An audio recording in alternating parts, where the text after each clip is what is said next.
Share മാർക്കറ്റിൽ നിന്ന് ഇരട്ടി ലാഭം വാഗ്ദാനം ചെയ്ത് പണം തട്ടിയ പോലീസുകാരനെ സംരക്ഷിച്ച ആഭ്യന്തര വകുപ്പ്. തെളിവടക്കം പരാതി നൽകിയിട്ടും തിരുവനന്തപുരം ബാലരാമപുരം സ്വദേശിയായ CPO രവിശങ്കർ ഇപ്പോഴും സേനയുടെ ഭാഗമാണ്. ഭരതന്നൂർ സ്വദേശി വിജയൻപിള്ള, സഹോദരൻ മുരളീധരൻ എന്നിവരിൽ നിന്നാണ് രവീന്ദ്രൻ പണം തട്ടിയത്. ജനങ്ങളുടെ ജീവനും സ്വത്തിനും സംരക്ഷണം നൽകേണ്ടുന്ന പോലീസുകാരനാണ് ഇവിടെ കോടിക്കണക്കിന് രൂപ തട്ടിയെടുത്തിരിക്കുന്നത്. പരാതി പറഞ്ഞിട്ടും പരിഭവം പറഞ്ഞിട്ടും ഒരു കാര്യവുമില്ല.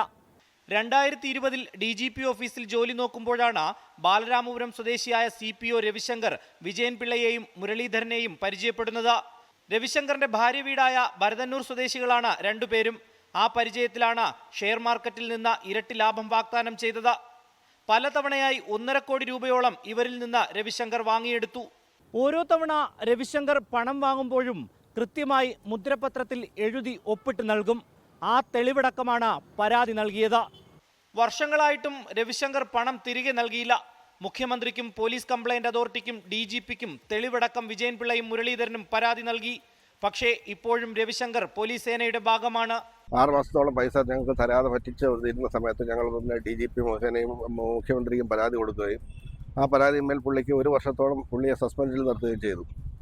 അത് കഴിഞ്ഞിട്ട് പുള്ളി ഇങ്ങനെ ഇപ്പം ഞങ്ങൾ അറിഞ്ഞെന്ന് പറഞ്ഞു കഴിഞ്ഞാൽ പുള്ളിയെ തിരിച്ച് സർവീസിലെടുക്കുകയും പുള്ളി ഈ ഞങ്ങളുടെ നിന്ന് വാങ്ങിച്ച പൈസ തട്ടിച്ചെടുത്ത പൈസ പല സ്ഥലത്തായിട്ട് വസ്തു വാങ്ങി വീട് വയ്ക്കുകയൊക്കെ ചെയ്തതായിട്ട് ഞങ്ങൾക്ക് ഒരു അറിവ് കിട്ടിയിട്ടുണ്ട്. രവിശങ്കറിനെതിരെ സംസ്ഥാനത്ത് വിവിധ സ്റ്റേഷനുകളിലായി നിരവധി FIRകൾ രജിസ്റ്റർ ചെയ്തിട്ടുണ്ട്. അതിൽ കൂടുതലും പണം വാങ്ങിയത് സംബന്ധിച്ച് അന്വേഷണ വിധേയമായി കുറച്ചുനാൾ സസ്പെൻഡ് ചെയ്തതല്ലാതെ ഇയാൾക്കെതിരെ മറ്റൊരു നടപടിയുമില്ല. ഞങ്ങൾ മുഖ്യമന്ത്രിക്ക് പരാതി കൊടുക്കുകയും പക്ഷേ പരാതി കൊടുക്കുന്നതല്ലാതെ പുള്ളിക്ക് അതിനെതിരായിട്ട് പുള്ളിക്കാരൻ പോലീസുകാരനായതുകൊണ്ടൊന്നും അറിയത്തില്ല. ആ പരാതിക്ക് യാതൊരുവിധ പരിഹാരവും കാണുന്നില്ല. കോടതിയും പോലീസ് കംപ്ലൈന്റ് അതോറിറ്റിയും നിരവധി തവണ രവിശങ്കറിനെ വിചാരണയ്ക്ക് വിളിച്ചു. എന്നാൽ ഇതുവരെയും ഇയാൾ ഹാജരായിട്ടില്ല. CPO ആയ രവിശങ്കർ നിലവിൽ കൽപ്പറ്റ പോലീസ് ക്യാമ്പിൽ ജോലിയിലാണ്. ജോലിയിലെന്ന് പറയാൻ കഴിയില്ല. ലീവ് എടുത്ത റിയൽ എസ്റ്റേറ്റ് ബിസിനസിന്റെ തിരക്കിൽ.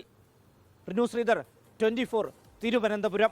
ലോകത്തെവിടെയായാലും ഏത് സമയത്തും 24 വാർത്തകളും ഓഗ്മെന്റഡ് റിയാലിറ്റി പാക്കേജുകളും എക്സ്പ്ലെയിനറുകളും വിശദമായി കാണാൻ ഞങ്ങളുടെ YouTube ചാനൽ നിങ്ങൾക്ക് സബ്സ്ക്രൈബ് ചെയ്യാം.